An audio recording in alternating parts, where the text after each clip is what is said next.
সাগরে যেমন পৃথিবীর সব ময়লা নিজের বুকে নিয়ে পৃথিবীকে পরিষ্কার রাখে, এটাও এখানে করতে হবে। আত্মীয় স্বজন, বন্ধু বান্ধব, ভাই চাচা যারা, সবার দোষ এখানে নিয়ে।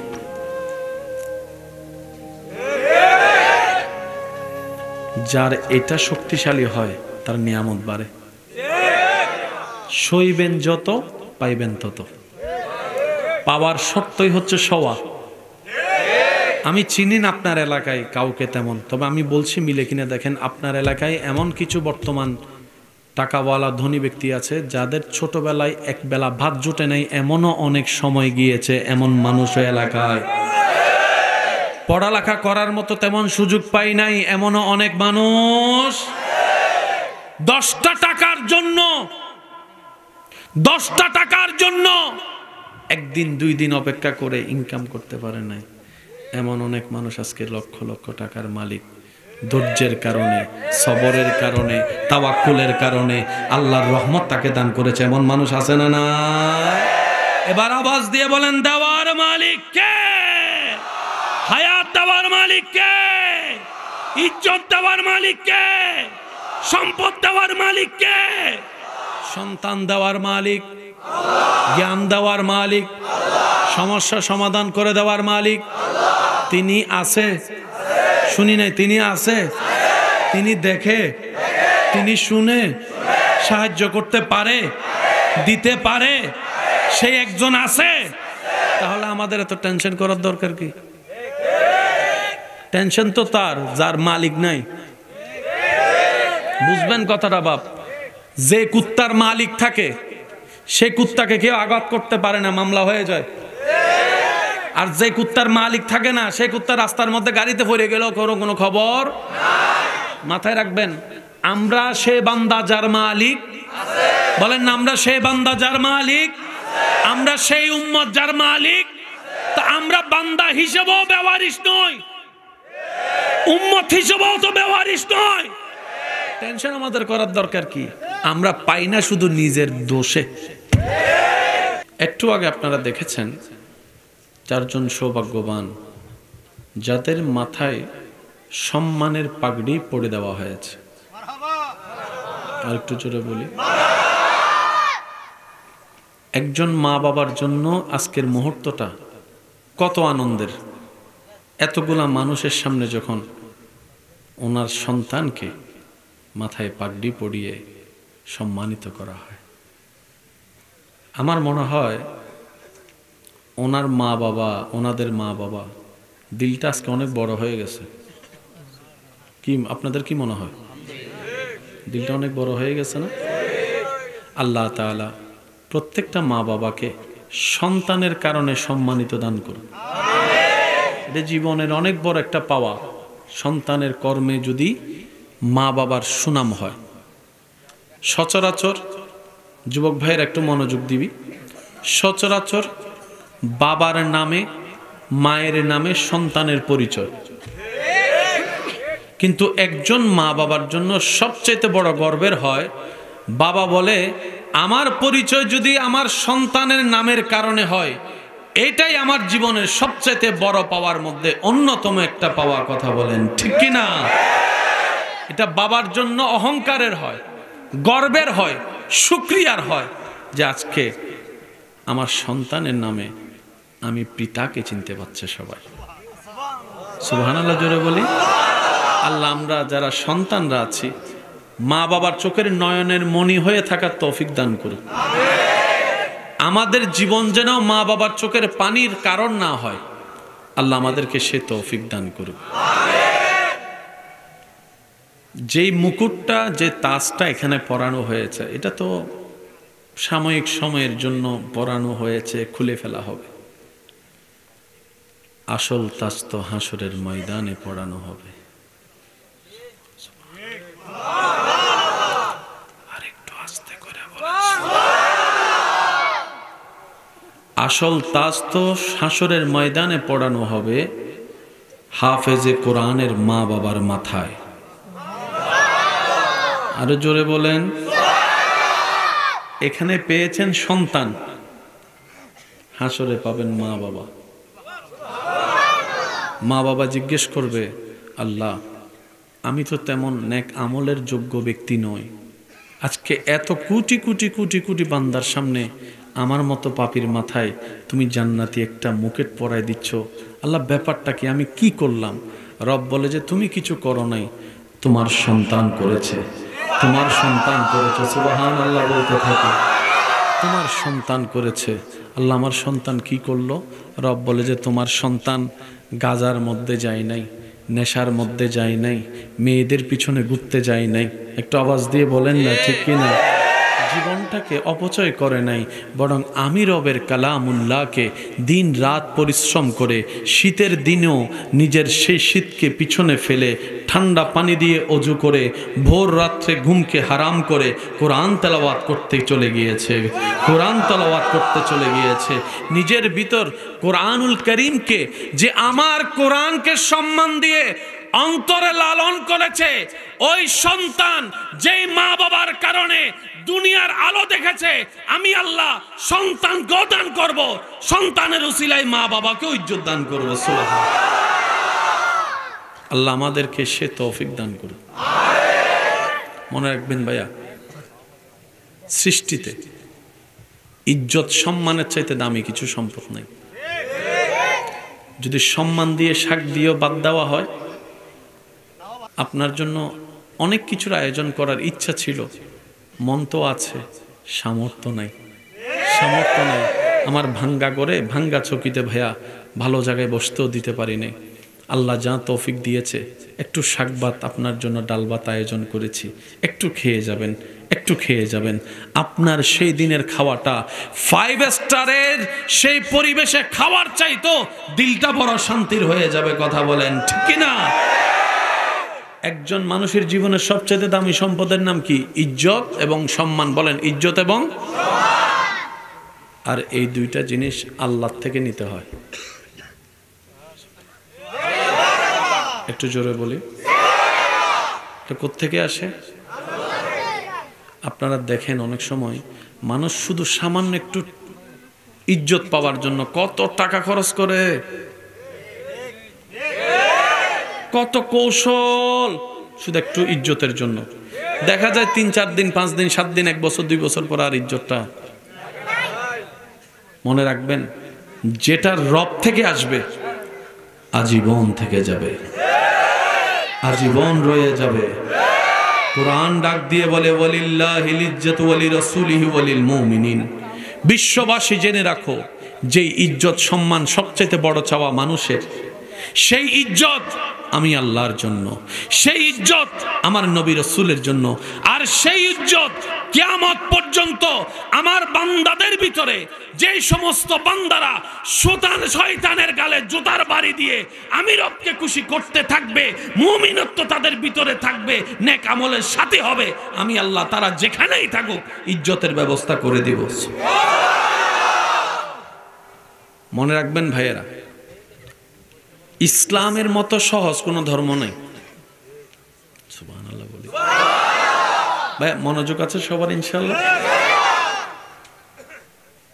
গণিত অনেক অনেক কঠিন গণিত সত্য, কিন্তু সূত্র শিখে ফেললে এই অটোভাস সব চুপ করে বসে রয়েছে। সূত্র শিখে ফেললে, প্রথম যখন বীজগণিতে পাঠ্যদান করেছেন a+b whole square is equal to a square plus 2ab plus b square, তখন ওই ছাত্র পড়া যখন মুখস্থ হচ্ছে না, সূত্র, অনুসিদ্ধান্ত, sine theta, cos theta, cosec theta, মনে মনে এদিকে পড়ে আর মনে মনে ভাবতে থাকে এই অঙ্ক কোন বেড়ায় যে আবিষ্কার করছে, তারে যদি একবার পাইতাম।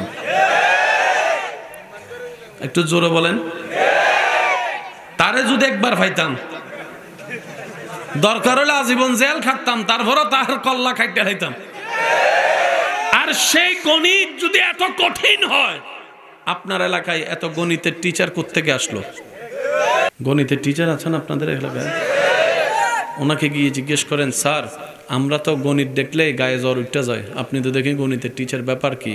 তখন স্যার আপনাকে বলবে, পৃথিবীতে প্রত্যেকটা কিছুকে আল্লাহ মানব জাতির কন্ট্রোল করার ক্ষমতা দিয়েছেন। সুবহানাল্লাহ।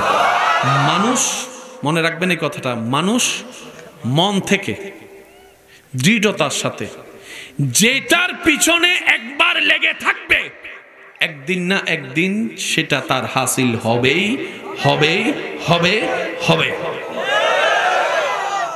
সেজন্য আমার যুবক ভাইয়েরা জানে, বলে যে স্বপ্ন বড় করে দেখো, অতটুক না পাইলেও অন্তত 10 ভাগের 1 ভাগ তো পাবা।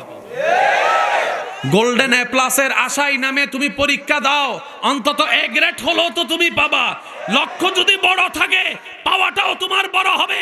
একই কথা আল্লাহ পাক বলে কুরআনুল কারীমে, নবী মুস্তাফা বলে হাদিসে পাকের মধ্যে, ও রবের বান্দারা, তোদের মালিক তো আল্লাহ, তোদের খালিক তো আল্লাহ, তোদের রাজ্জাক তো আল্লাহ। সুবহানাল্লাহ বলতে থাকি।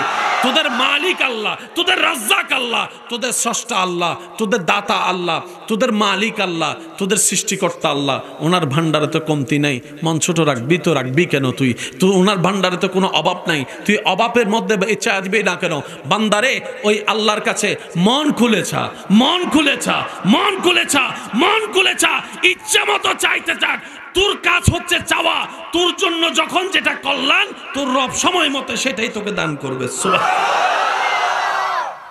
আল্লাহ তাআলা আমাদেরকে সেই নিয়ামত পাওয়া পর্যন্ত ধৈর্য ধারণ করার তৌফিক দান করবে। এখানে আমরা যারা আসছি, লাভ চাই না লস চাই? যারা লাভ চাই তারা একটু মনোযোগ দিয়ে শুনবেন। আর যারা বলে যে না লাভ লোকসানের এত হিসাব নাই, আসছি খাইছি মরে যাবো, এত কিসের হিসাব কি, তারা না শুনলেও চলবো, এইসব কথা কয় না। ঠিক আছে নি কথা? যাদের লাভ দরকার তারা একটু মনোযোগ দিয়ে শোনার দরকার, বা একটু মনোযোগ দিবেন। আমি সবার মনোযোগ চাচ্ছি। এখানে যে পোস্টারটা আছে, কাউকে যদি এটা মুখস্থ করতে দেয় 2 দিন, আপ টু বটম পুরোটা মুখস্থ করে পড়া শোনাইতে পারবে দাড়ি কমা দিয়ে? আমার পক্ষে সম্ভব না, আপনার পক্ষেটা আপনি বলেন।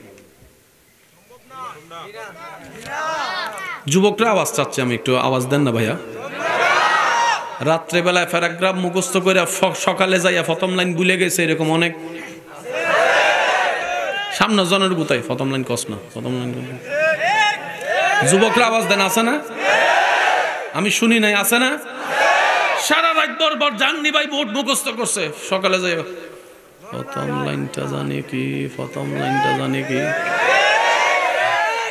2টা দিন কষ্ট করে যে প্যারাগ্রাফ এসে মুখস্থ করেছিল আমার ভাই এসএসসি পরীক্ষার সময়, আজকে সেই ভাই যখন ইন্টারে ডিগ্রিতে উঠছে, তাকে যদি জিজ্ঞেস করেন এসএসসি পরীক্ষার সময় যে প্যারাগ্রাফ মুখস্থ করছে যেটা একটু ক,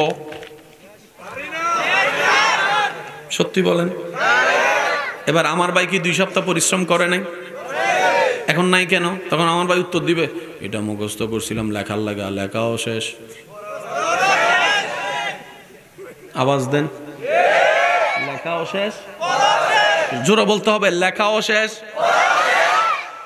এটা আপ টু বটম, দাড়ি থেকে কমা, নারায়ে তাকবীর, আল্লাহু আকবার, নারায়ে রিসালাত, ইয়া রাসূলুল্লাহ, বাহের চরমাদানিয়া, এভাবে করতে করতে সংস্থা পর্যন্ত মুখস্থ তো করতে পারবো, কিন্তু ভাইয়া দাড়ি সহ কমা সহ পারবো না, পারবো না, অসম্ভব, এটা পারবো না। একটু খেয়াল করবেন, অসম্ভব, পারবো না। 1 পাতা 1 পৃষ্ঠা মুখস্থ করা পারবো না। একটা এসে সারা জীবন মুখস্থ রাখা পারবো না, পারবো না। বাংলা পারবো না, পত্রিকা পারবো না, প্যারাগ্রাফ পারবো না, রচনা এরকম মুখস্থ করলো আজীবন মনে রাখা সম্ভবপর নয়। একটা পৃষ্ঠা সম্ভবপর নয়, একটা পাতা সম্ভবপর নয়, একটা লেখা সম্ভবপর নয়। আর আপনার এলাকার 7-8 বছরের ছেলে 30 পারা কোরআন মুখস্থ। আর একটু জোরে, 30 পারা বলতে যত সহজ, ভিতরটা তত সহজ নয়। 30টা পারা একটু বুঝবেন, মিললে নিবেন, না মিললে আমার দরকার নাই। বয়স কত আমার ভাইয়ের? পাগড়িওয়ালা কোথায়? কোথায় পাগড়িওয়ালা? কই? এই তো মাশাআল্লাহ আছেন। আপনার বয়স কত?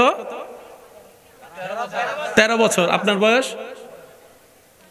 একটু বড় করে বলি, 15, 13, 15। এই 13-15 আপনারা যেটা দেখছেন সেটাই বলি, ওনারা ডিগ্রিতে পড়তে পড়তে আনুমানিক বয়স কত হইব? 27-28 বছরে আপনার আমার পক্ষে 2 পৃষ্ঠা মনে রাখা সম্ভব নয়। 7, 8, 9, 10 বছর, 11 বছর, 12 বছর, 13 বছরের বাচ্চা পুরা 30 পারা। আমরা রাত্রে শিখে সকালে পরীক্ষা দিতে গেলে প্রথম লাইন ভুলে যাই। কষ্ট আর একটু জোরে। আর আমি এখন বলতে থাকবো, আপনারা শুধু সুবহানাল্লাহ বলতে বলতে নিজের জবানকে রবের নাম দিয়ে পবিত্র করবেন। পারবেন তো? দেখি কিভাবে বলবেন, একটু বলেন তো। এমন ভাবে সুবহানাল্লাহ বলবেন যেন শয়তানের গালে জুতার বাড়ি পড়ে, ওইভাবে বলেন। আরেকবার। বড় বড় ছাত্রের পক্ষে, কলেজ ভার্সিটির ছাত্রর পক্ষে বই মুখস্থ করা সম্ভবপর নয়। আপনার এই জায়গার বাহের চরের ছোট্ট বাচ্চারা কোরআন মুখস্থ করে অন্তরে লালন করতে শুরু করেছে। সুবহানাল্লাহ। শুধু তাই নয়, যখন তারাবির ইন্টারভিউ দিতে চাই, প্রশ্নকারী প্রশ্ন করে 5 পারা 3 পৃষ্ঠা থেকে বলতে থাকো। প্রশ্নকারী প্রশ্ন করতে দেরি, পড়তে তাদের দেরি হয় না, উত্তর দিতে দেরি হয় না। সুবহানাল্লাহ বলতে থাকি না, উত্তর দিতে দেরি হয় না। প্রশ্ন করে প্রশ্নকারী, উনি বলতে থাকে, তাও আবার আপনার আমার মতো ভেঙ্গে ভেঙ্গে বলে না, আমাদের ছোট নদী চলে বাঁকে বাঁকে, এই ধরনের বলে না। বলতে থাকে আলিফ লাম মিম যালিকাল কিতাবুল লা রাইবা ফিহি হুদাল লিল মুত্তাকিন আল্লাযিনা ইউমিনুনা বিল গায়বি ওয়া ইউকিমুনাস সালাত। হঠাৎ করে প্রশ্নকারী থামিয়ে বলে, ইয়াসিন থেকে পড়তে শুরু করো। প্রশ্ন করতে দেরি, ভাবতে দেরি করে নাই। ইয়াসিন ওয়াল কুরআনিল হাকিম ইন্নাকা লামিনাল মুরসালিন আলা সিরাতিল মুস্তাকিম তানজিলুল আজিজির রহিম। প্রশ্নকারী প্রশ্ন করে, উত্তরদাতা উত্তর দেয়, তার 3, 4, 5টা সেকেন্ডের সময় নেয় না। বাবারও তো একটা দরকার আছে, পৃষ্ঠারও তো বাবার দরকার আছে, পারা বাবার দরকার আছে, আয়াত বাবার দরকার আছে। আপনি যে কোনো হাফেজে কোরআনকে যে কোনো জায়গা থেকে প্রশ্ন করবেন, উত্তর দিতে দেরি নাই। প্রশ্ন করবেন, উত্তর দিতে দেরি নাই। প্রশ্ন করবেন, উত্তর দিতে দেরি নাই। জগৎ জিজ্ঞেস করে, how can possible, is totally impossible. রব্বুল আলামিন বলে, কোরআনুল কারীম মুখস্থ করা কারো পক্ষে সম্ভব নয়, কোরআন হেফজ করা আমি রবের ডাইরেক্ট দয়া ধরে। সুবহানাল্লাহ। আল্লাহু আকবার।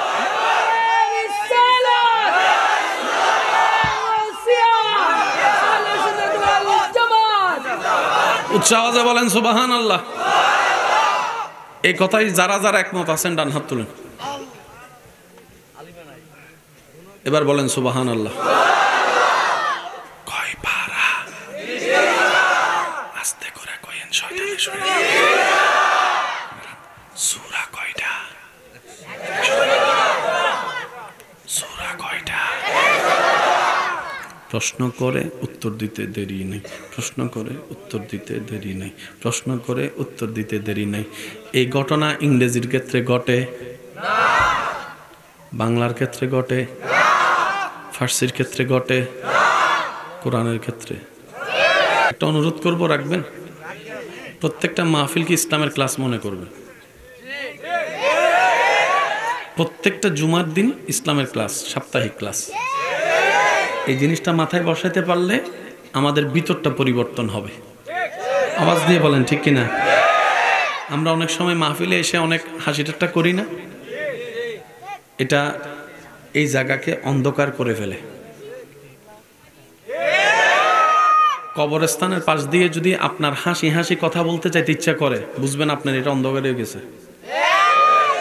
বুঝাতে পারি না মনে কথাটা।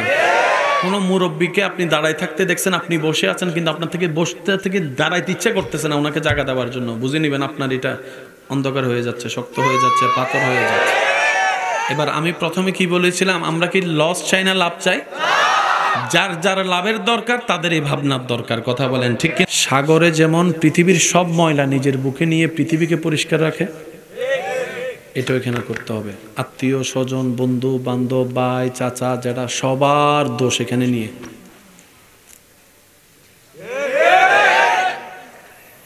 যার এটা শক্তিশালী হয় তার নিয়ামত বাড়ে। সইবেন যত পাইবেন তত। পাওয়ার শর্তই হচ্ছে সওয়া। আমি চিনি না আপনার এলাকায় কাউকে তেমন, তবে আমি বলছি মিলে কিনা দেখেন। আপনার এলাকায় এমন কিছু বর্তমান টাকাওয়ালা ধনী ব্যক্তি আছে যাদের ছোটবেলায় একবেলা ভাত জুটে নাই, এমনও অনেক সময় গিয়েছে, এমন মানুষ এলাকায়। পড়ালেখা করার মতো তেমন সুযোগ পাই নাই, এমনও অনেক মানুষ 10টা টাকার জন্য 10টা টাকার জন্য একদিন 2 দিন অপেক্ষা করে ইনকাম করতে পারে নাই, এমন অনেক মানুষ আজকে লক্ষ লক্ষ টাকার মালিক। ধৈর্যের কারণে, সবরের কারণে, তাওয়াক্কুলের কারণে আল্লাহর রহমত তাকে দান করেছে, এমন মানুষ আছে না না? এবার আওয়াজ দিয়ে বলেন, দেওয়ার মালিক কে? হায়াত দেওয়ার মালিক কে? ইজ্জত দেওয়ার মালিক কে?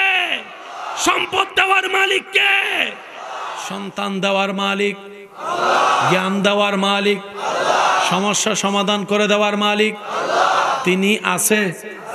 শুনি নাই, তিনি আছে। তিনি দেখে, তিনি শুনে, সাহায্য করতে পারে, দিতে পারে, সে একজন আছে। তাহলে আমাদের এত টেনশন করার দরকার কি? টেনশন তো তার যার মালিক নাই। বুঝবেন কথাটা বাপ? যে কুত্তার মালিক থাকে সে কুত্তাকে কেউ আঘাত করতে পারে না, মামলা হয়ে যায়। আর যে কুত্তার মালিক থাকে না, সেই কুত্তা রাস্তার মধ্যে গাড়িতে পড়ে গেল কোনো খবর। মাথায় রাখবেন, আমরা সে বান্দা যার মালিক, বলেন না, আমরা সেই বান্দা যার মালিক, আমরা সেই উম্মত যার মালিক। তা আমরা বান্দা হিসেবেও ব্যবহারিস নই, উম্মত হিসেবেও তো ব্যবহারিস নই। টেনশন আমাদের করার দরকার কি? আমরা পাই না শুধু নিজের দোষে। একটু আগে আপনারা দেখেছেন 4 জন সৌভাগ্যবান যাদের মাথায় সম্মানের পাগড়ি পরে দেওয়া হয়েছে। আর একটু জোরে বলি, একজন মা বাবার জন্য আজকের মুহূর্তটা কত আনন্দের। এতগুলা মানুষের সামনে যখন ওনার সন্তানকে মাথায় পাগড়ি পরিয়ে সম্মানিত করা হয়, আমার মনে হয় ওনার মা বাবা, ওনাদের মা বাবা দিলটা আজকে অনেক বড় হয়ে গেছে। কি আপনাদের কি মনে হয়? দিলটা অনেক বড় হয়ে গেছে না? আল্লাহ তাআলা প্রত্যেকটা মা বাবাকে সন্তানের কারণে সম্মানিত দান করুন। এটা জীবনের অনেক বড় একটা পাওয়া। সন্তানের কর্মে যদি মা বাবার সুনাম হয়। সচরাচর যুবক ভাইয়ের একটু মনোযোগ দিবি, সচরাচর বাবার নামে, মায়ের নামে সন্তানের পরিচয়। কিন্তু একজন মা বাবার জন্য সবচেয়ে বড় গর্বের হয়, বাবা বলে আমার পরিচয় যদি আমার সন্তানের নামের কারণে হয়, এটাই আমার জীবনের সবচেয়ে বড় পাওয়ার মধ্যে অন্যতম একটা পাওয়া। কথা বলেন ঠিক কি না? এটা বাবার জন্য অহংকারের হয়, গর্বের হয়, শুকরিয়ার হয় যে আজকে আমার সন্তানের নামে আমি পিতাকে চিনতে পারছে সবাই। সুবহানাল্লাহ জোরে বলি। আল্লাহ আমরা যারা সন্তানরা আছি, মা বাবার চোখের নয়নের মণি হয়ে থাকার তৌফিক দান করুন। আমাদের জীবন যেন মা বাবার চোখের পানির কারণ না হয়, আল্লাহ আমাদেরকে সে তৌফিক দান করুন। যেই মুকুটটা, যে তাজটা এখানে পরানো হয়েছে, এটা তো সাময়িক সময়ের জন্য পরানো হয়েছে, খুলে ফেলা হবে। আসল তাজ তো হাসরের ময়দানে পরানো হবে। আরেকটু আস্তে করে বলেন। আসল তাজ তো হাসরের ময়দানে পরানো হবে হাফেজে কোরআনের মা বাবার মাথায়। আরো জোরে বলেন। এখানে পেয়েছেন সন্তান, হাসরে পাবেন মা বাবা। মা বাবা জিজ্ঞেস করবে, আল্লাহ আমি তো তেমন নেক আমলের যোগ্য ব্যক্তি নই, আজকে এত কোটি কোটি কোটি কোটি বান্দার সামনে আমার মতো পাপীর মাথায় তুমি জান্নাতি একটা মুকুট পরায় দিচ্ছ, আল্লাহ ব্যাপারটা কি, আমি কি করলাম? রব বলে যে তুমি কিছু করো নাই, তোমার সন্তান করেছে, তোমার সন্তান করেছে। সুবহানাল্লাহ বলতে থাকে, তোমার সন্তান করেছে। আল্লাহ আমার সন্তান কি করলো? রব বলে যে তোমার সন্তান গাজার মধ্যে যায় নাই, নেশার মধ্যে যাই নাই, মেয়েদের পিছনে ঘুরতে যাই নাই। একটু আওয়াজ দিয়ে বলেন না ঠিক কিনা? জীবনটাকে অপচয় করে নাই, বরং আমি রবের কালামুল্লাহকে দিন রাত পরিশ্রম করে শীতের দিনেও নিজের সেই শীতকে পিছনে ফেলে ঠান্ডা পানি দিয়ে অজু করে ভোর রাত্রে ঘুমকে হারাম করে কোরআন তেলাওয়াত করতে চলে গিয়েছে, কোরআন তেলাওয়াত করতে চলে গিয়েছে। নিজের ভিতর কোরআনুল করিমকে, যে আমার কোরআনকে সম্মান দিয়ে অন্তরে লালন করেছে, ওই সন্তান যেই মা বাবার কারণে দুনিয়ার আলো দেখেছে, আমি আল্লাহ সন্তানকে দান করব, সন্তানের উসিলায় মা বাবাকে ইজ্জত দান করব। সুবহানাল্লাহ। আল্লাহ আমাদেরকে সে তৌফিক দান করুন। মনে রাখবেন ভাইয়া, সৃষ্টিতে ইজ্জত সম্মানের চাইতে দামি কিছু সম্পদ নাই। যদি সম্মান দিয়ে শাক দিয়েও বাদ দেওয়া হয়, আপনার জন্য অনেক কিছুর আয়োজন করার ইচ্ছা ছিল, মন তো আছে, সামর্থ্য নাই, সামর্থ্য নাই। আমার ভাঙ্গা করে ভাঙ্গা চকিতে ভাইয়া ভালো জায়গায় বসতেও দিতে পারি নাই। আল্লাহ যা তৌফিক দিয়েছে, একটু শাকভাত আপনার জন্য ডালভাত আয়োজন করেছি, একটু খেয়ে যাবেন, একটু খেয়ে যাবেন। আপনার সেই দিনের খাওয়াটা 5 স্টারের সেই পরিবেশে খাওয়ার চাইতো দিলটা বড় শান্তির হয়ে যাবে। কথা বলেন ঠিক কিনা? একজন মানুষের জীবনের সবচেয়ে দামি সম্পদের নাম কি? ইজ্জত এবং সম্মান। বলেন ইজ্জত এবং আর এই দুইটা জিনিস আল্লাহ থেকে নিতে হয়। একটু জোরে বলি, এটা কোত্থেকে আসে? আপনারা দেখেন অনেক সময় মানুষ শুধু সামান্য একটু ইজ্জত পাওয়ার জন্য কত টাকা খরচ করে, কত কৌশল, শুধু একটু ইজ্জতের জন্য। দেখা যায় 3-4 দিন, 5 দিন, 7 দিন, 1 বছর, 2 বছর পর আর ইজ্জতটা। মনে রাখবেন, যেটা রব থেকে আসবে আজীবন থেকে যাবে, আজীবন রয়ে যাবে। কোরআন ডাক দিয়ে বলে ওয়ালিল্লাহিল ইজ্জাতু ওয়ালি রাসূলিহি ওয়ালিল মুমিনিন।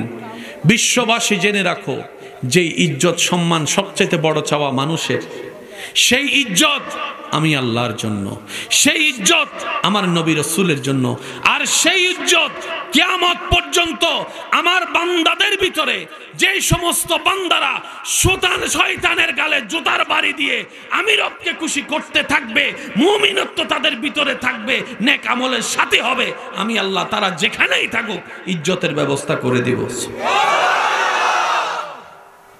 মনে রাখবেন ভাইয়েরা, ইসলামের মতো সহজ কোনো ধর্ম নেই। সুবহানাল্লাহ বলি। ভাই মনোযোগ আছে সবার ইনশাআল্লাহ? গণিত অনেক অনেক কঠিন গণিত সত্য, কিন্তু সূত্র শিখে ফেললে এই অটোভাস সব চুপ করে বসে রয়েছে। সূত্র শিখে ফেললে, প্রথম যখন বীজগণিতে পাঠ্যদান করেছেন a+b whole square is equal to a square plus 2ab plus b square, তখন ওই ছাত্র পড়া যখন মুখস্থ হচ্ছে না, সূত্র, অনুসিদ্ধান্ত, sine theta, cos theta, cosec theta, মনে মনে এদিকে পড়ে আর মনে মনে ভাবতে থাকে এই অঙ্ক কোন বেড়ায় যে আবিষ্কার করছে, তারে যদি একবার পাইতাম। একটু জোরে বলেন, তারে যদি একবার পাইতাম, দরকার হলে আজীবন জেল খাটতাম, তারপরও তার কল্লা খাইতে হইতাম। আর সেই গণিত যদি এত কঠিন হয়, আপনার এলাকায় এত গণিতের টিচার কোত্থেকে আসলো? গণিতের টিচার আছেন আপনাদের এলাকায়? ওনাকে গিয়ে জিজ্ঞেস করেন, স্যার আমরা তো গণিত দেখলে গায়ে জ্বর উঠতে যায়, আপনি তো দেখি গণিতের টিচার, ব্যাপার কি? তখন স্যার আপনাকে বলবে, পৃথিবীতে প্রত্যেকটা কিছুকে আল্লাহ মানব জাতির কন্ট্রোল করার ক্ষমতা দিয়েছেন। সুবহানাল্লাহ। মানুষ, মনে রাখবেন এই কথাটা, মানুষ মন থেকে দৃঢ়তার সাথে যেটার পিছনে একবার লেগে থাকবে, একদিন না একদিন সেটা তার হাসিল হবেই হবে হবে হবে। সেজন্য আমার যুবক ভাইয়েরা জানে, বলে যে স্বপ্ন বড় করে দেখো, অতটুক না পাইলেও অন্তত 10 ভাগের 1 ভাগ তো পাবা।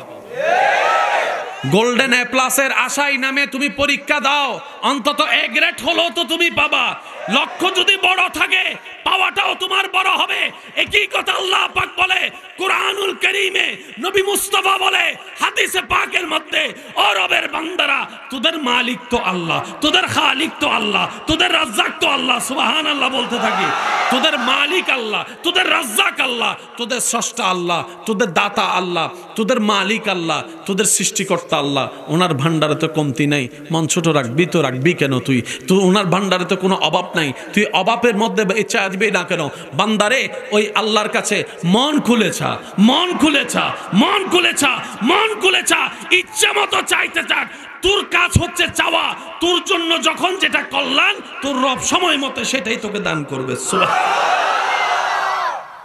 আল্লাহ তাআলা আমাদেরকে সেই নিয়ামত পাওয়া পর্যন্ত ধৈর্য ধারণ করার তৌফিক দান করবে।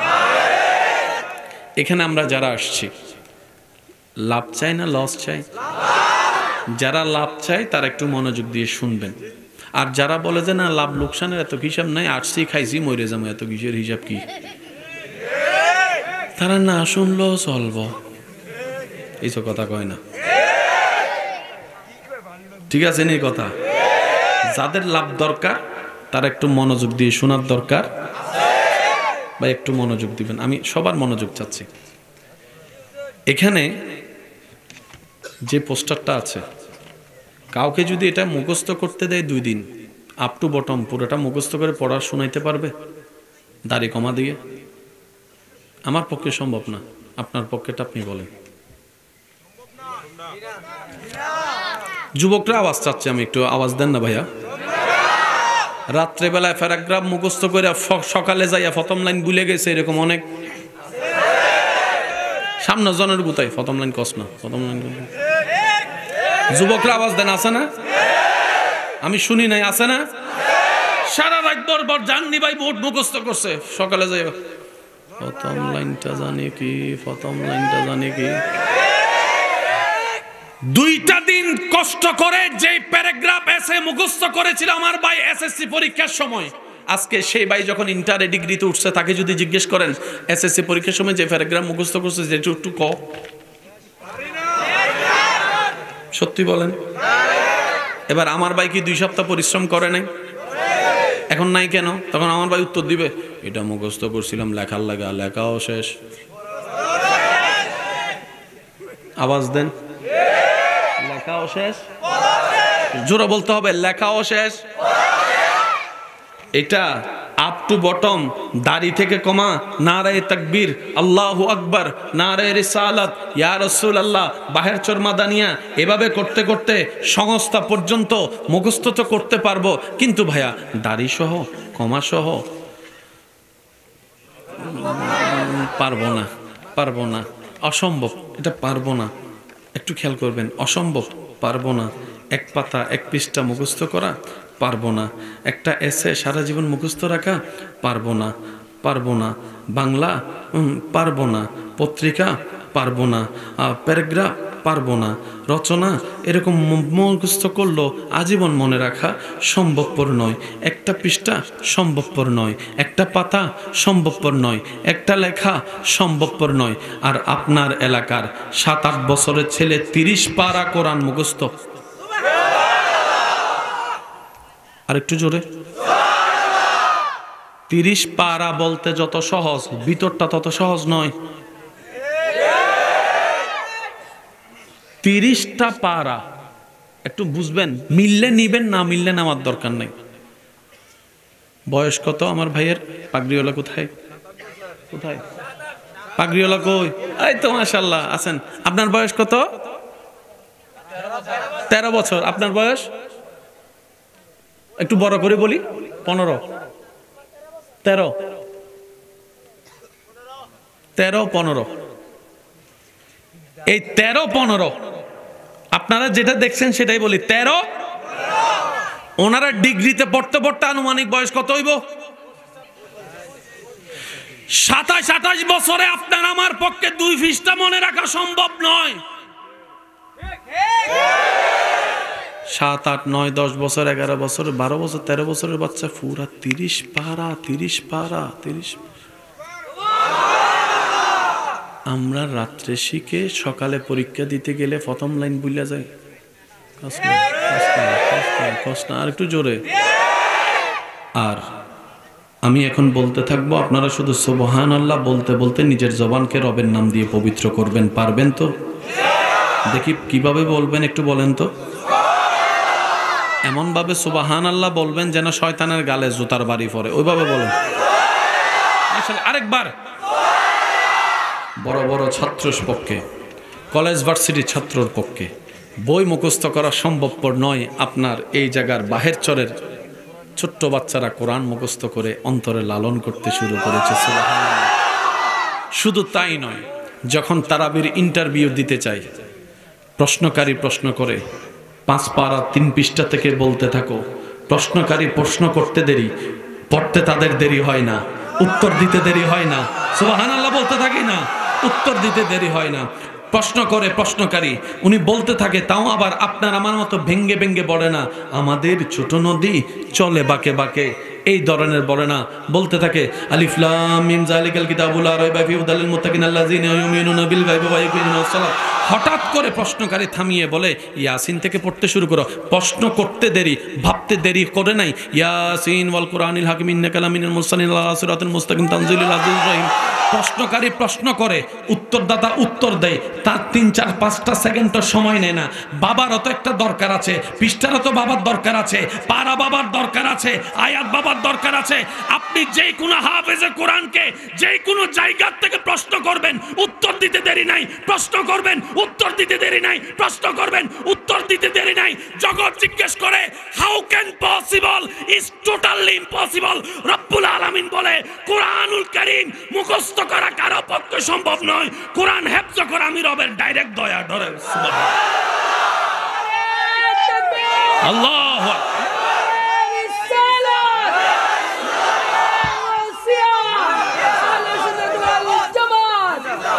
উচ্চ আওয়াজে বলেন সুবহানাল্লাহ।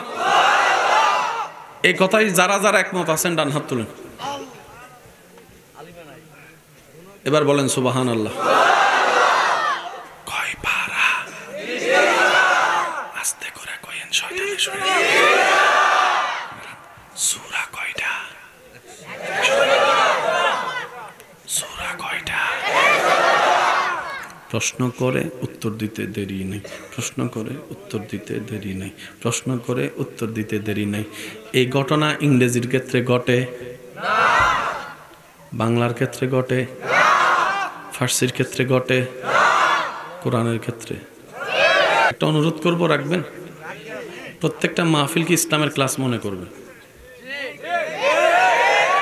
প্রত্যেকটা জুমার দিন ইসলামের ক্লাস, সাপ্তাহিক ক্লাস। এই জিনিসটা মাথায় বসাতে পারলে আমাদের ভিতরটা পরিবর্তন হবে। আওয়াজ দিয়ে বলেন ঠিক কিনা। আমরা অনেক সময় মাহফিলে এসে অনেক হাসি ঠাট্টা করি না, এটা এই জায়গাকে অন্ধকার করে ফেলে। কবরস্থানের পাশ দিয়ে যদি আপনার হাসি হাসি কথা বলতে চাইতে ইচ্ছা করে, বুঝবেন আপনার এটা অন্ধকার হয়ে গেছে। বুঝাতে পারি না মনে কথাটা। কোনো মুরব্বীকে আপনি দাঁড়ায় থাকতে দেখছেন, আপনি বসে আছেন, কিন্তু আপনার থেকে বসতে থেকে দাঁড়াইতে ইচ্ছা করতেছে না ওনাকে জায়গা দেওয়ার জন্য। বুঝে নেবেন আপনার এটা অন্ধকার হয়ে যাচ্ছে, শক্ত হয়ে যাচ্ছে, পাথর হয়ে যাচ্ছে। এবার আমি প্রথমে কি বলেছিলাম, আমরা কি লস চাই না লাভ চাই? যার যার লাভের দরকার তাদের এই ভাবনার দরকার। কথা বলেন ঠিক কিনা।